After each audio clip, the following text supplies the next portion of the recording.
पाववील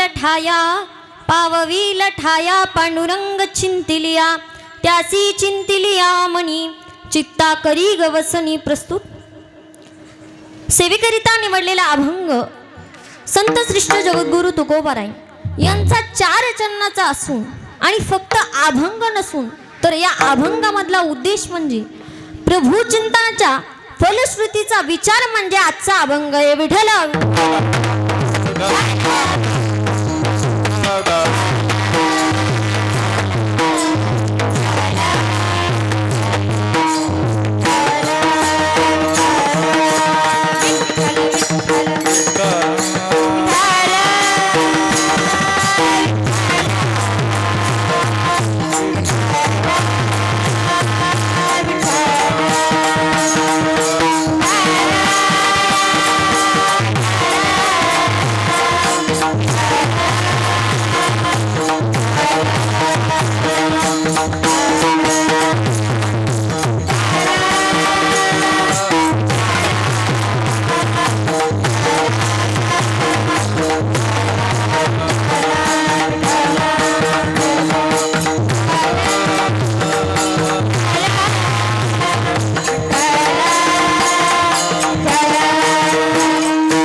भाविक सगळे श्रोते मंडळ, गुंजन मंडळ, महाराज मंडळ, तरुण मंडळ यांच्या पावनाने सन्मानाने उपस्थितीमध्ये चालू असलेला हा आपला अखंड हरिनाम सप्ताह आणि त्यामध्ये आज माझ्या वाट्याला आलेली ही 4थ्या दिवसाची कीर्तन सेवा.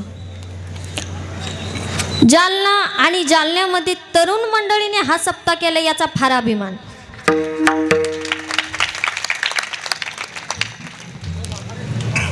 5व्या वर्षाला ह्या अखंड हरिनामाची सुरुवात आहे आणि त्यामध्ये आज माझ्या 4थ्या दिवसाची कीर्तन सेवा आली. तुम्हा सर्व तरुण मंडळीची, तुम्ही 9 जण आहे ना, 9 जण, तुम्हा सर्व 9 जणांचे मी साष्टांगपणे दंडवत घालते. कारण तरुण मंडळीने समोर येणं ही सगळ्यात मोठी गोष्ट.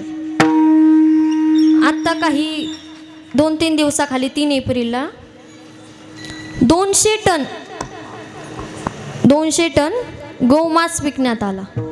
किती? 200 टन. त्यासाठी आमच्या तरुण मंडळीने समोर जाण्याचं काम आहे आणि त्यासाठी गेले पण.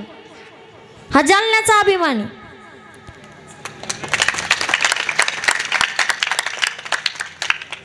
तरुण मंडळी समोर गेले आणि तो 200 टन गोमांस पकडण्यात आला. ही ताकद तरुण मंडळीमध्ये आहे.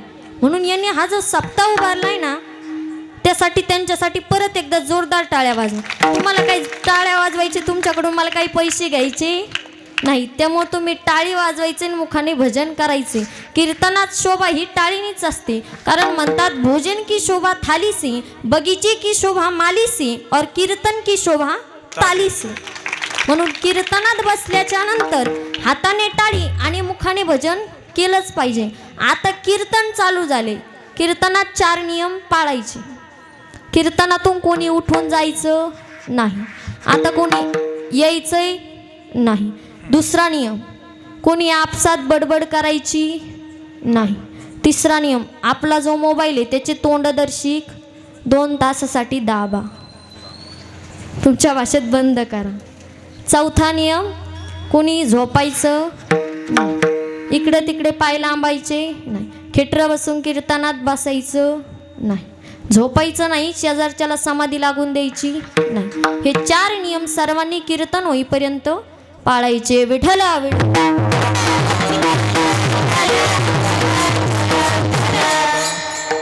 फार गोड अभंग आज आपण चिंतनाकरिता निवडलेला आहे.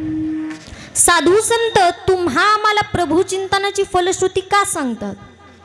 याचा एकच उद्देश आहे, समाजाने देवाच्या चिंतनात निवृत्त झालं पाहिजे. काय साधू संत जे तुम्हा आम्हाला चिंतन करायला सांगतात, यांचा एकच उद्देश आहे, समाजाने देवाच्या चिंतनात निवृत्त झालं पाहिजे. तुम्ही म्हणाल आपण चिंतन करीत नाही का? असं आहे का? अजिबात नाही. आपण चिंतन करतो, पण देवाचं सोडून बाकी सगळ्याच चिंतन करतो. जे कीर्तनाला आले नाहीत, मी त्यांचं म्हणत नाही, मी आपलं म्हणते. भाविक विश्वासी तुका म्हणे नमन त्यासी. मी त्या भगवान परमात्म्याच्या चरणावरती दंडवत घालून तुम्हाला विचारते, तुम्ही मला खरं सांगा, तुमचा विश्वास जास्त संसारावरती आहे का देवावरती? देवाच्या दारात खोटं बोलायचं नाही, मीही नाही तुम्हीही नाही. जेवढा काळ आपला संसाराच्या चिंतनात जातो, तेवढ्या काळ आपल्याकडून देवाचं चिंतन घडत नाही. तुम्ही आता कीर्तन मंडपामध्ये येऊन बसलाय, खरं सांगा कुणाच्या विश्वासावरती? देवाच्या. कोण म्हणलं देवाच्या? हे वाक्य साप खोटं आहे. तुम्ही देवाच्या नाही, तुम्ही कुलपाच्या विश्वासावरती या कीर्तन मंडपामध्ये येऊन बसला. कुलूप म्हणजे काय? कुलूप म्हणजे एक लोखंडाचा तुकडा आहे. आमचं दुर्दैव असं आहे, आमचा त्या लोखंडाच्या तुकड्यावरती विश्वास आहे, पण देवावरती नाही. महाराज नका आमचे इतके माप काढू, आम्हाला फक्त इतकंच सांगा, आम्ही जे संसाराचं चिंतन करतो ते चुकीचं आहे का? हा प्रश्नच बनत नाही, ते चुकीचंच आहे. मग महाराज आम्ही काय केलं पाहिजे? तर साधू संत सांगतात, करुणिया मन शुद्ध भावे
हित ते करावे देवाचे चिंतन, करून या मन शुद्ध व्हावे, सकळांच्या पायी माझी दंडवत.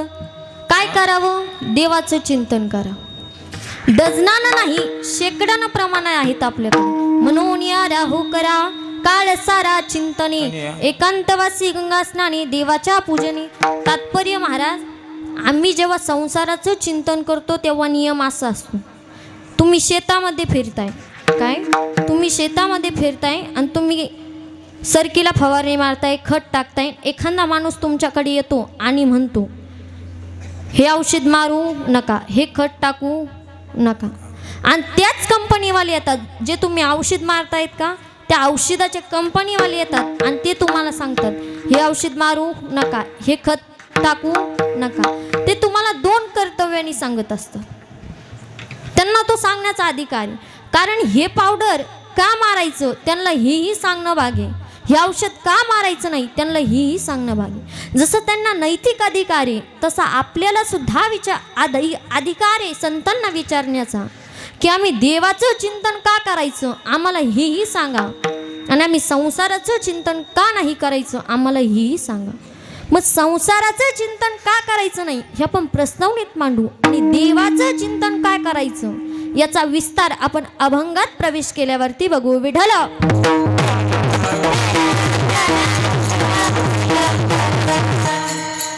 महाराज, संसारात 2च प्रकारचं चिंतन, काय संसारात 2च प्रकारचं चिंतन आहे, जडाचं किंवा जीवाचं. मग जडाचं किंवा जीवाचं चिंतन काय करतं तर गीतेतला प्रसिद्ध महिला मंडळीने थोडं जर पुढं पुढे या, जरा जरा असं उठू नका, जागीच सारखा जरा पुढं पुढं पुढं सारखा पुढं पुढं या, जरा जरा पुढं या, अलीकडे या, थोडं थोडं पुढे या, बसा जरा काळ्या पिवळीत बसल्यावर या. विठ्ठल विठ्ठल ठल ठल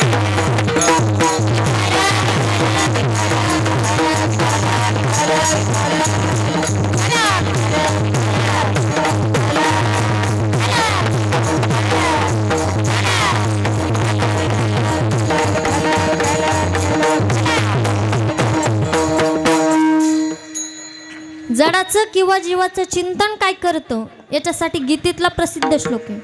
ध्यायन्तो विषयान् पुंस संगतीषुपजायते संगत संजयते कामः कामात् क्रोधोऽभिजायते कामात् भवति सम्मोह सम्मोहात् स्मृतिं विभ्रमः स्मृतिं भ्रशात् बुद्धिनाशो बुद्धिनाशात् प्रणश्यति. नुसतं नश्यन्ति नाही तर प्रणश्यन्ति. एक बोलू का, नुसतं वाटुळं नाही तर वज वाटुळे. वज वाटुळे शब्द आहे का, आहे का आपल्याकडे, आहे का? माझ्या ऐकण्यात आहे, तुमच्या ऐक नाही मला माहीत नाही. होय, नाश नाही सत्यानाशी. आता पटलं का तुम्हाला का काढू अजून दुसरा? बुद्धिनाशात प्रणश्यती. मूळ शब्दाला जेव्हा विसर्ग लागतो तेव्हा त्याचा अर्थ बदलत असतो आणि प्र हा उपसर्ग त्याचं प्राबल्य दाखवत असतो. फक्त नाश एक शत जडाच्या चिंतनाते म्हणून ज्ञानोबाराय ओवी देतात. म्हणून ऐके अर्जुना झाली या त्रिभुवना पुरोषकी तैसे विषयाचे ध्यान जरी विपाय वाहे मन तरी ऐसने हे पतन गिवसित पावे.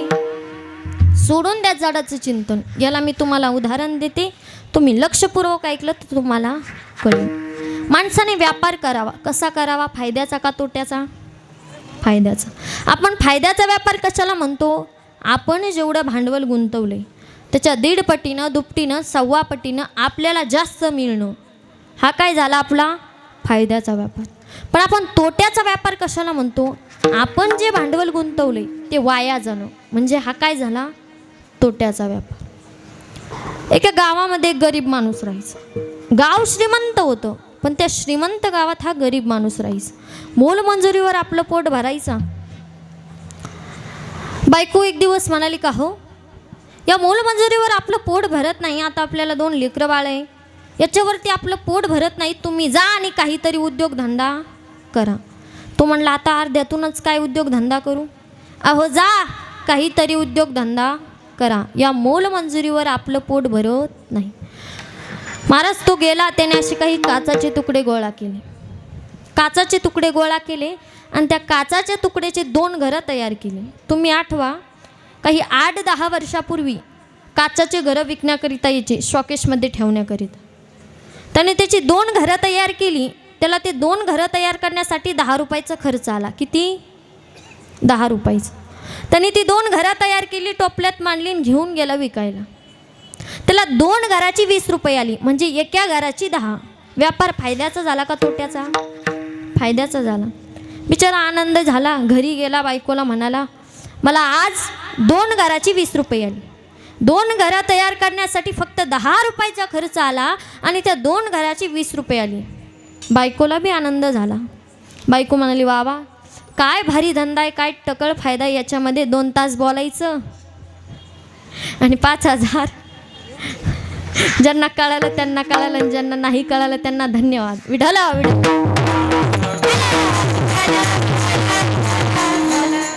बायको म्हणाली काय भारी धंदा आहे, तुम्ही काय करा हा उद्योगधंदा थोडा वाढवा. हा उद्योगधंदा तुम्ही वाढवा, पण मी तुम्हाला एक ओवी सांगते, तुम्ही त्या ओवीचं पालन करा. तो म्हणला कोणती ओवी, कसली ओवी? आता याला ओवीच माहीत नव्हती. ती म्हणली मी सांगते तुम्ही ऐका. अथिला आणि विलासिया, काय लक्षपूर्वक ऐका. अथिला आणि विलासिया तरीच ओळख खरे धनंजया, जो राज्यसेवे ठाया वस्तीसी. एखादा माणूस विलासी, एखादा माणूस खूप श्रीमंत आहे आणि विलासी. काही काही माणसाच्या नुसतं नोटाला नोटान धोत्राला पावला पावला गाठी. काही काही एवढे विलासी सप्ताह अर्धा झाला पण त्यांची वरगणी गोळा नसती आणि जिकडं नाही तिकडं मरणाची उधळपट्टी असते. हे काय विलासी. विलासी हा शब्द थोडा सोपा करते.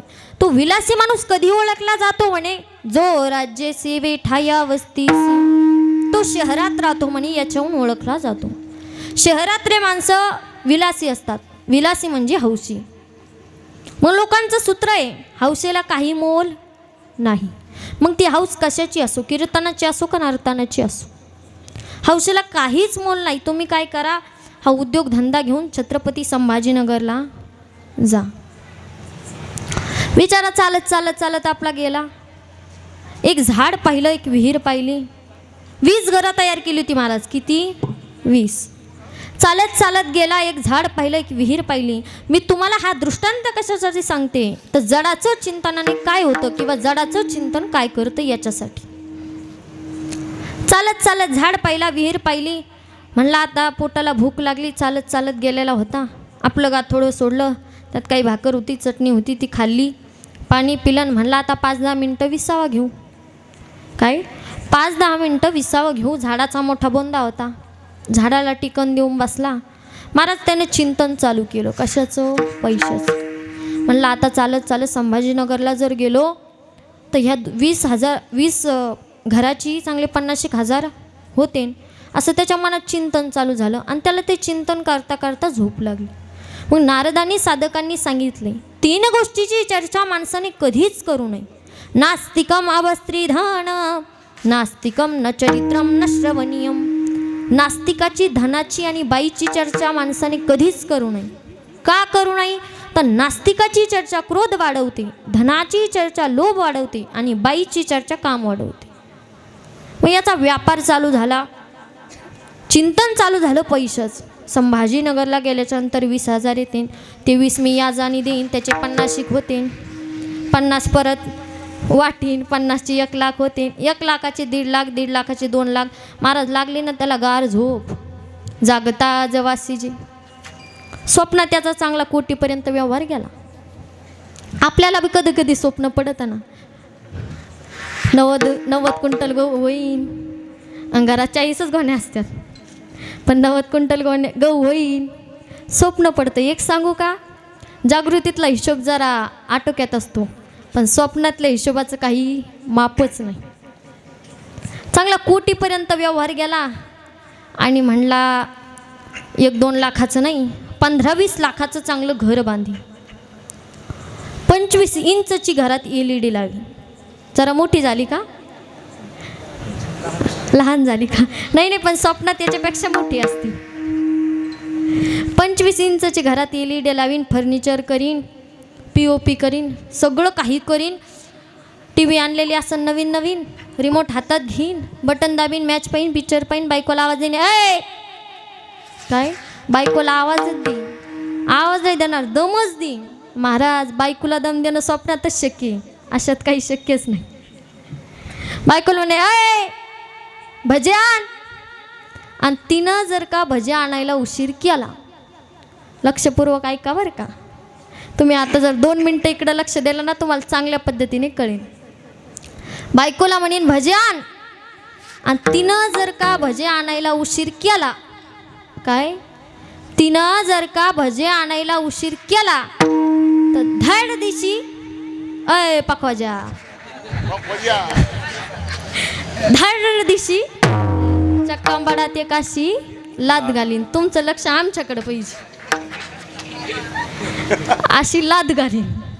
महाराज त्यानं लाद खरंच घातली, पण कशाला? हा, महाराजांसाठी टाळ्या वाज. मी बऱ्याच कीर्तनात हे बोलले बरं का, पण त्यांनी मला उत्तरच नाही दिलं कशाला लाद घातली म्हणून. टोपल्याला लाद घातली. ती 20 घरं होती किती, ती लात मारल्याच्यामुळं ती अख्खी 20 घरं फुटली. झालं का नाही वाटोळं? त्या 20 घराचं जे प्रॉफिट मिळायचं होतं, जे पैसे मिळायचे होते ते तर मिळाले नाही, पण भांडवलाचा नाश झाल्याशिवाय राहिला. मग आपल्याकडे आहे तरी काय? आपल्याकडे फक्त हा नरदेह आहे, आणि त्या नरदेह जर तुम्ही जडाच्या चिंतनात घालवला तर याचं प्रॉफिट भगवान परमात्मा आपल्याला मिळणार नाही, पण या भांडवलाचा नाश झाल्याशिवाय राहणार नाही. पण नका करू नाश आयुष्याचा, सकळांच्या पायी माझे दंडवत. जडाचं चिंतन हे पत्नाकडे नेतं. मग राहिलं जीवाचं चिंतन. जीवाचंही चिंतन काय करतं तेच कळतं.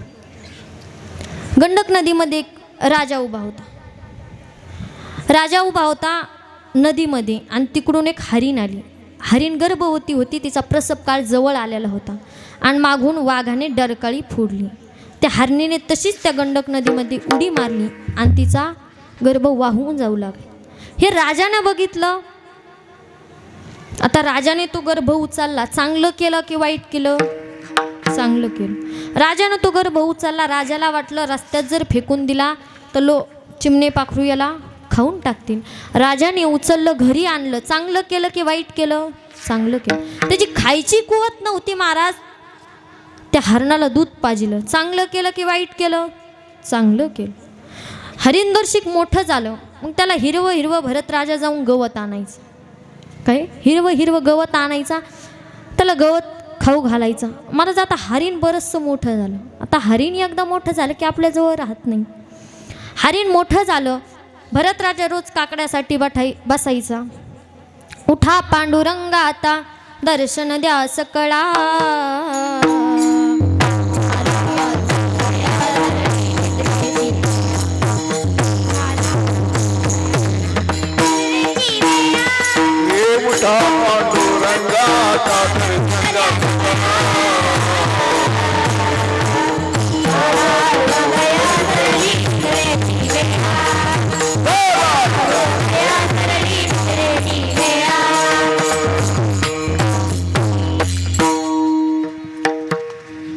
भरत राजाचा असा काकडा चालायचा, आणि हरिण मोठं झालेलं होतं. हे हरिण मागून यायचं आणि राजाला ढुसण्या मारायचं. काय करायचं? ढुसण्या मारायचं. महाराज मग राजा काय करायचा?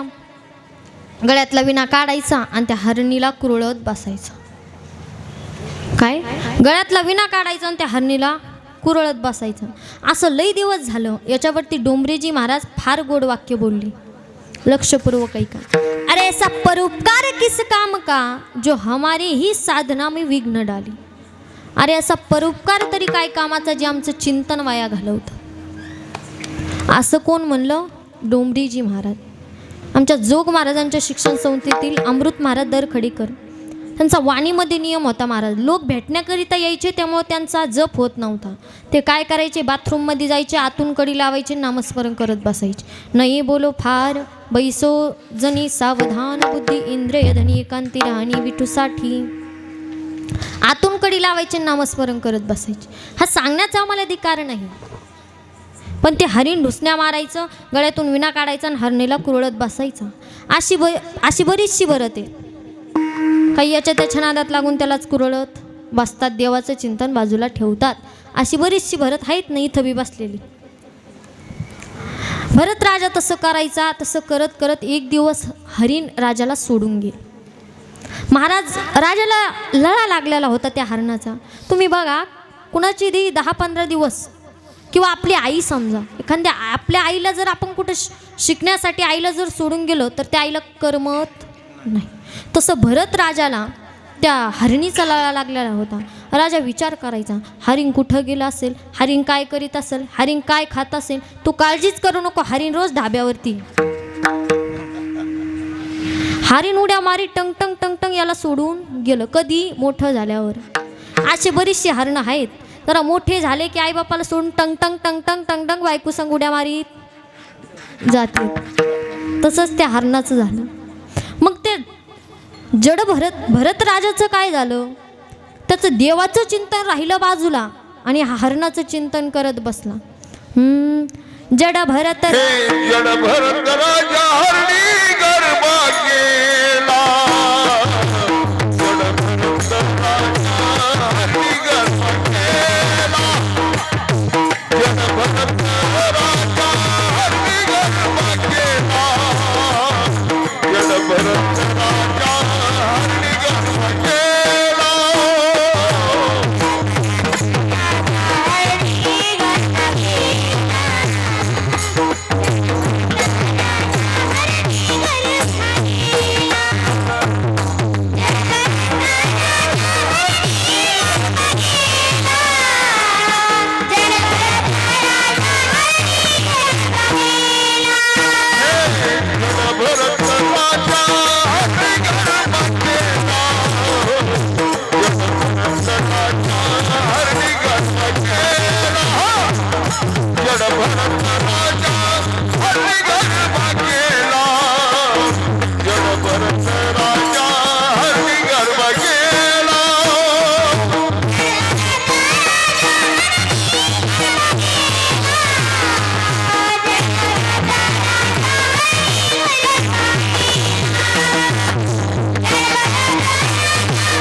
जड भरत राजा हरणी गर्भा गेला. घाला तो घातला वासनीने. झालं का नाही वाटलं? चला याला उवी ज्ञानोबरायांची स्पष्ट उवी. स्वप्नी हे परिव्रजे आपणची कुटुंब होईजे. याच्यावरती गुरुवारे घुले बाबा दृष्टांत द्यायचे. फक्त त्याला थोडं तिखट मीठ लावते, कारण ज्या काळात ते कीर्तन करायचे ना त्या काळातल्या लोकांना सपक चालायचं. आता लोक हुशार झाले. हुशार नाही झाली महाराज, चाभरी झाली, चाभरी. बुवा सांगत असायचे, एक शिष्य आणि एक गुरुजी. काय? एक शिष्य आणि गुरुजी असेच फिरत फिरत फिरत एक खेडेगावातलं जुन्यातलं जुनं भलं मोठं मंदिर मारुतीचं. डोक्या एवढा त्या मंदिराचा वाटा. आणि शिष्य आणि गुरुजी गेले, त्या वाट्यावरती बसले. गुरुजीने काही भिक्षा मागायची ती मागितली. शिष्याने काही खायची ती खाल्ली. गुरुजींनी खाल्ली. शिष्याने वळकुट्या टाकल्या. शिष्य झोपले एका बाजूला, गुरुजी झोपले एका बाजूला. आणि तिथे योगायोगाने एक वरात आली. काय आली? वरात आली. वरात कळतीन तुम्हाला, लग्नामध्ये फिरती ती वरात. आता शिष्याला माहीतच नव्हती की वरात आहे म्हणून. शिष्य गुरुजीला म्हणतो, गुरुजी गुरुजी ये क्या है? गुरुजी म्हणले, बेटा बेटा ये वरात है. अच्छा गुरुजी, ये वरात है. वो घोड़े पे जो गधा बैठा है आपलं वो घोड़े पे जो बैठा है वो कौन है बेटा? वो दूल्हा है। अच्छा गुरुजी, उसके बाजू में जो सज धज कर बैठी है वो कौन है बेटा? वो दुल्हन है। अच्छा गुरुजी, ऐसे क्यों बजाया जा रहा है? अरे बेटा, उनकी शादी हो गई है, बारात है, इसलिए बजाया जा रहा है। अब तू बस कर, सो जा. असं कोण म्हणलं? गुरुजी शिष्याला म्हणले. मी तुम्हाला नाही म्हणले, नाही इथला गेलून टाकसान. महाराज झोपला बरं का शिष्य, पण शिष्याच्या मनात तो विचार चालू, स्वप्नी हे परिव्रजे आपणची कुटुंब होईजे. स्वप्नात शिष्य गेला ना पोरगी बघायला. कुठं गेला? पोरगी बघायला. बरं, पोरगी बघायला गेला, पोरीला बोलवलं. पोरीला काय प्रश्न विचारायची होती ते विचारले, तिने उत्तर बी दिलं. आता प्रश्न विचारले, सगळं झालं. मुलीला मुलगा पटला, मुलाला मुलगी पटली.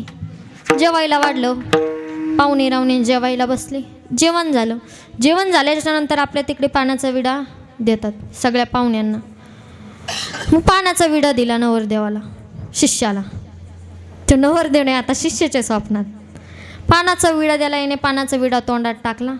महाराज पानाचा विडा चगळीत अर्धा एक तास झाला, त्याचं पानच संपलं. महाराज स्वप्नात पान होतं, पण हे जे गोदाडीवर झोपलेलं होतं का, त्या गोदाडीचा कोपरा तोंडात धरला त्याने. महाराज चगळीत पानच संपलं. ते म्हणता, अरे पान काहून संपना? तेच स्वप्नात म्हणता, अरे तो गोदाडीचा कोपरा मोकळा केलाय, पान काय संपणार आहे? स्वप्नीचे येईल जाईल लया.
पाहता पाहिले स्वप्नीचे चैल जाईल रया.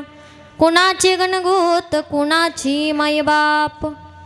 महाराज स्वप्नात पान होतं, चगळतो पानच संपा. झालं त्याचं लग्न बी झालं. स्वप्नात लग्न लावून टाकू, आपल्याकडे वेळ कमी आहे. स्वप्नात त्याचं लग्न झालं. लग्न झाल्याच्या नंतर गृहप्रवेश झाला. नवरा बायको घरात आली.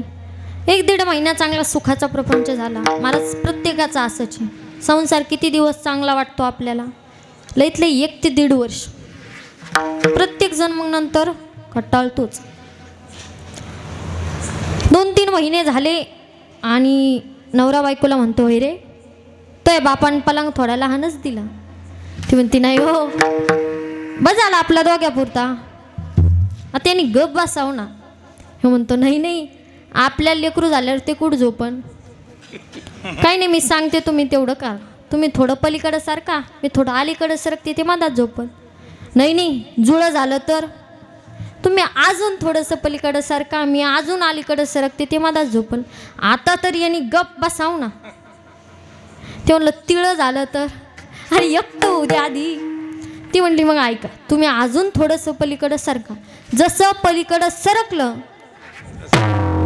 तसं दंदिशी आपटलं. महाराज 2-3 फासुळ्यासहित कंबळ्यासहित शिष्य मोडला. बिचारा उचलला, संभाजीनगरला हॉस्पिटलला न्याला. 2-3 महिने शिष्य दवाखान्यात ॲडमिट राहिला. ही किती 2-3 महिने जाग्यावर पडून होता पाठ्या आणि 2-3 महिने चिंतन करीत बसला. कशाचं बरं चिंतन झालं आणि गुरुजीला भेटायला आला. खूप टेकवीत गुरुजीला भेटायला आला. गुरुजीने पाहिलं. गुरुजी म्हणले बेटा ये क्या हुआ कैसे हुआ. मला शिष्याने सगळं वृत्तांत सांगितला गुरुजीला, काय घडलं कसं घडलं. गुरुजी म्हणले ऐक शिष्या, ज्या अर्थी तुझ्या स्वप्नामध्ये लग्न आलं, ज्या अर्थी तुझ्या हृदयात वासना आहे लग्नाची, तर ऐक शिष्या, एक भ्रष्ट ब्रह्मचारी राहण्यापेक्षा एक आदर्श गृहस्थ आश्रम कधीही चांगला. तू लग्न कर. शिष्य म्हणलं नाही गुरु, माझ्या हृदयात वासना नाही असं नाही, याच्या अगोदर होती पण आता नाही.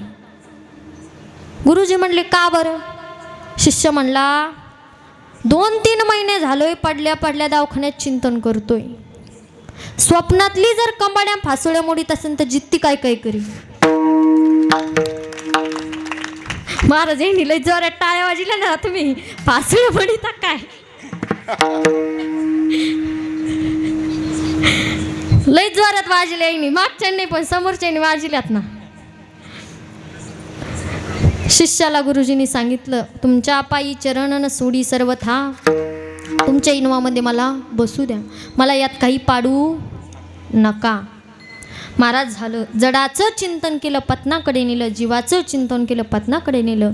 मग महाराज आम्ही काय केलं पाहिजे. मग देवाचं चिंतन केलं पाहिजे. मग देवाचं चिंतन केल्याच्या नंतर आम्हाला काय मिळेल. तर आजच्या घेतलेल्या अभंगामध्ये 3-4 प्रकारची फलश्रुती सांगितली. पण सामान्य जीवनाचं मानवी जीवनाचा विचार करून डोळ्यासमोर ते आपलं कर्तव्य ठेवून आजच्या अभंगात घेतलेली प्रथम चरणात हे पावविलो डाया पावविलो